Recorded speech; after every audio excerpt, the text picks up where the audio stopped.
Hello, नमस्ते, good evening, सत श्री अकाल फ्रेंड्स।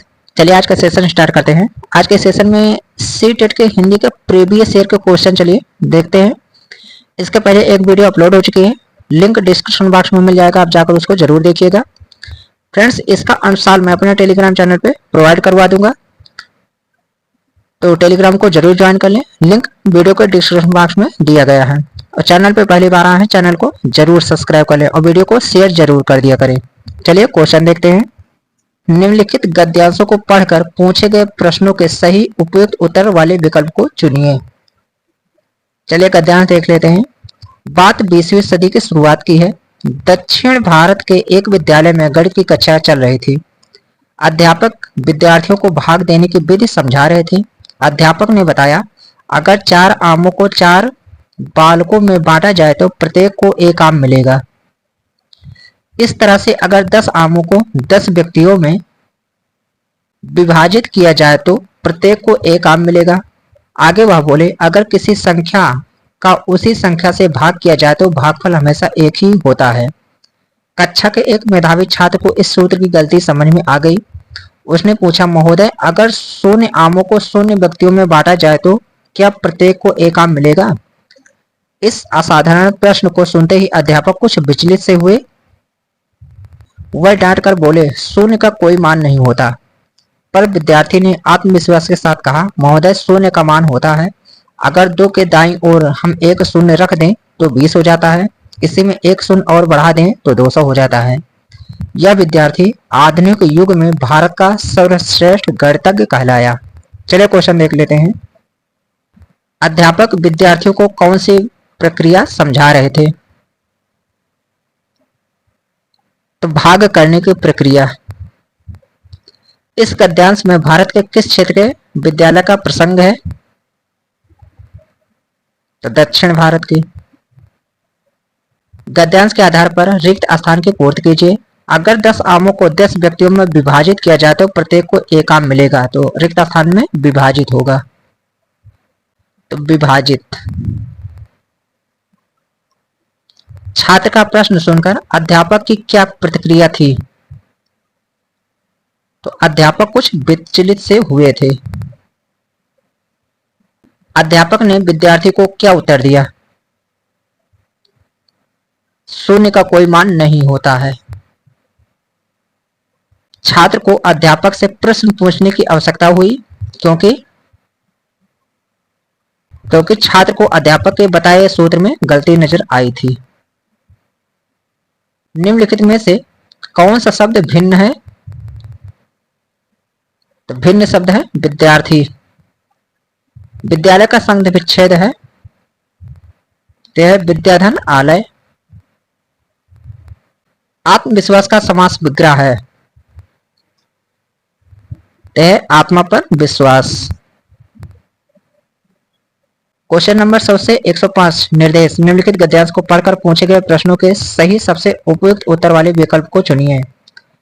यथा समय मुकुलित हो, यथा समय पुष्पित हो, यथा समय फल दे, आम और जामुन, लीची और कटहल, तो फिर मैं ही बांझ रहूं।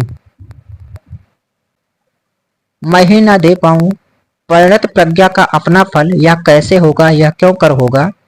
सलिल को सुधा बनाए तटबंध, धरा को मुदित करे नियंत्रित नदियां, तो फिर मैं ही रहूं निर्बंध, मैं ही रहूं अनियंत्रित। चलिए क्वेश्चन देख लेते हैं। काव्यांश में किन फलों के पुष्पित होने की बात हुई है? तो आम, जामुन और लीची के। कवि द्वारा स्वयं किस फल को देने की बात की गई है? तो बुद्धि प्रतिभा का फल। किन पंक्तियों के माध्यम से कवि के आश्चर्य भाव का पता चलता है? तो फिर मैं ही बांझ रहूं। पृथ्वी को आनंदित करने में किसका योगदान है? तो नदियों का। किन पंक्तियों में सृजन का भाव झलकता है? यथा समय पुष्पित हो में। यथा समय से तात्पर्य है तो समय के अनुसार। भाषा के बारे में कौन सा कथन सही है? तो सही कथन है एक भाषा की कई बोलियां हो सकती हैं। निपुण क्या है? तो यह विद्यालय के बहुत छोटे बच्चों में साक्षरता, पठन और संख्या ज्ञान समुद्रत करने का कार्यक्रम है। निम्नलिखित में से किसे ग्राम्य कौशल कहेंगे? तो पठन और श्रवण को। बहुभाषावाद क्या है?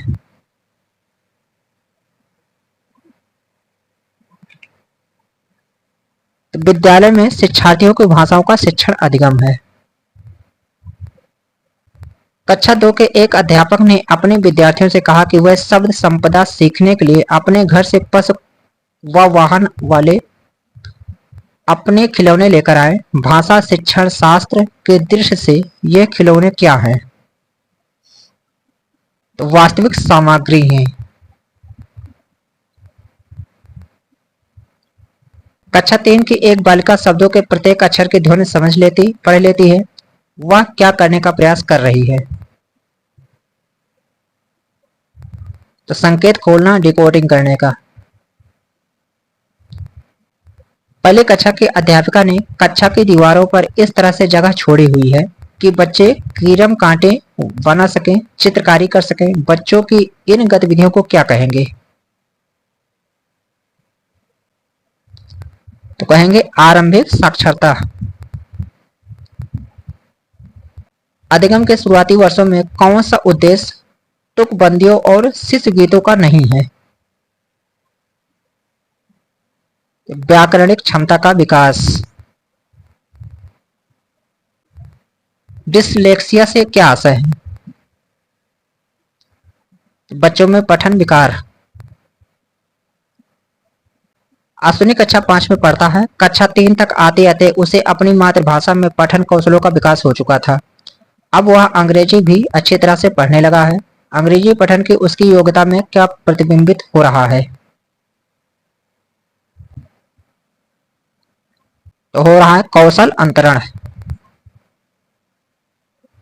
एक अध्यापक विद्यालय शिक्षा के बुनियादी वर्षों में बच्चों को भाषा की कक्षा में शब्द समूहों, शिशु गीत, तुकबंदियों और छोटी छोटी कहानियों से परिचित करवाता है। वह भाषा अधिगम के किस उपागम का अनुसरण कर रहा है? तो समग्र भाषा उपागम का। कक्षा 5 के विद्यार्थियों को अपनी सर्वाधिक परीक्षा में निम्नलिखित प्रश्न दिया गया। आप क्या पसंद करते हैं और क्या पसंद नहीं करते हैं? उससे निम्नलिखित वाक्यों की पूर्ति कीजिए। यह प्रश्न किस प्रारूप के अंतर्गत आएगा?